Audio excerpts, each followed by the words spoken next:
కరీంనగర్ వెళ్దాం. అక్కడ మా ప్రతినిధి శ్రీకాంత్ మనకి అందుబాటులో ఉన్నారు. ఇక్కడ కరీంనగర్లో కాంగ్రెస్ శ్రేణులు నిరసన దీక్ష చేస్తున్నటువంటి పరిస్థితి కనిపిస్తుంది. మాజీ మంత్రి ఎంఎస్ఆర్ మనోడు ఎవరైతే ఉన్నారో మేనని రోహిత్ రావు ఆధ్వర్యంలో అక్కడ దీక్ష చేస్తున్నటువంటి పరిస్థితి. ఇక గంగుల కమలాకర్ అలాగే బీఆర్ఎస్ సంబంధించిన నేతలు దౌర్జన్యంగా దాడులు చేస్తున్నారంటూ ఇక దాడులకు పాల్పడని కూడా రోహిత్ రావు ఖండించినటువంటి పరిస్థితి కనిపిస్తుంది. ఇదే జరిగితే కనుక వారు హెచ్చరికలు కూడా కొన్ని జారీ చేశారు.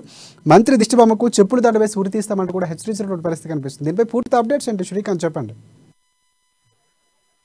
Thank you Rajasekhar. గత 2 రోజుల క్రితం TPCC Telangana Pradesh Congress committee chairman అదే రేవంత్ రెడ్డి, టీపీసీసీ చీఫ్ రేవంత్ రెడ్డి అమెరికాలో చేసిన వ్యాఖ్యలను వక్రీకరిస్తూ కూడా బీఆర్ఎస్ పార్టీ రాష్ట్ర వ్యాప్తంగా కూడా ఒక నిరసన కార్యక్రమాలను చేపట్టింది. దీంట్లో భాగంగా గత 2 రోజుల క్రితం రేవంత్ రెడ్డి దిష్టి బొమ్మను ప్రధాన చౌరస్తాలో ఉరి తీయడం జరిగింది. అంటే దీన్ని కాంగ్రెస్ పార్టీ కార్యకర్తలు పెద్ద ఎత్తున కూడా అక్కడికి చేరుకొని ఆ దిష్టి బొమ్మని అక్కడి నుంచి తొలగించడం జరిగింది. దీనిపై కూడా అంటే అధికార పార్టీకి పోలీసులు కొమ్ము కాస్తున్నారంటూ కూడా వాళ్ళు ఒక ఆవేదన వ్యక్తం చేసిన పరిస్థితి, ఒక ఫిర్యాదు కూడా చేయడం జరిగింది. స్థానిక పోలీస్ స్టేషన్ లో ఫిర్యాదు చేసిన దానికి నిరసనగా నిన్న మేనేది రోహిత్ దివంగత మాజీ మంత్రి ఎంఎస్ఆర్ మనవడు ఇటీవలే కరీంనగర్ అసెంబ్లీ నియోజకవర్గ పరిధిలో సమస్యల పట్ల విస్తృతమైన పోరాటం చేస్తున్నారని చెప్పి విదేశాల్లో ఉండి ఇప్పుడు ప్రస్తుతం అయితే కరీంనగర్ అసెంబ్లీ స్థానాన్ని కూడా ఆశిస్తున్నట్టు మనకు అందుతున్న సమాచారం. అయితే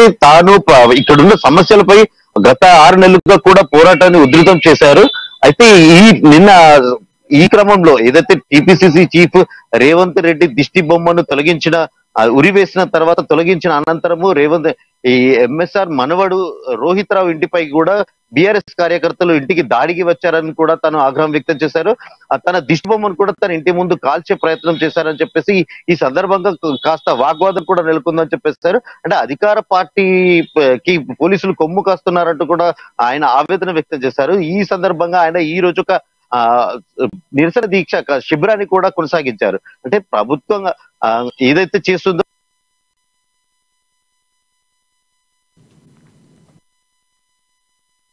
కూడా ఆయన నిరసన దీక్షలో మనం విజువల్స్ లో చూడొచ్చు. దీక్ష మాత్రం కంటిన్యూ చేశారు. అంటే గంగుల కమలాకరు తమ నాయకుడి రేవంత్ రెడ్డికి ఉరి వేయడాన్ని జీర్ణించుకోలేని రోహిత్ రావు ఒక సవాల్ కూడా విసిరారు మంత్రికి. అయితే ఒకవేళ ఇలాంటి దాడులు పునరావృతం అయితే మాత్రం భవిష్యత్తులో గంగుల కమలాకర్ కు తగిన బుద్ధి చెప్తామంటూ కూడా ఆయన ఒక హెచ్చరికలు జారీ చేశారు. చెప్పుల దండ వేయడమే కాదు, తనను అదే వీధిలో ఏదైతే ప్రధాన చౌరస్తాలో తనకు ఉరి వేయడం కూడా జరుగుతుందని చెప్పేసి ఒక అల్టిమేటం కూడా జారీ చేసిన పరిస్థితి కరీంనగర్ లో కాస్త రాజకీయ హాట్ గా కనిపిస్తుందని చెప్పుకోవచ్చు రాజశేఖర్.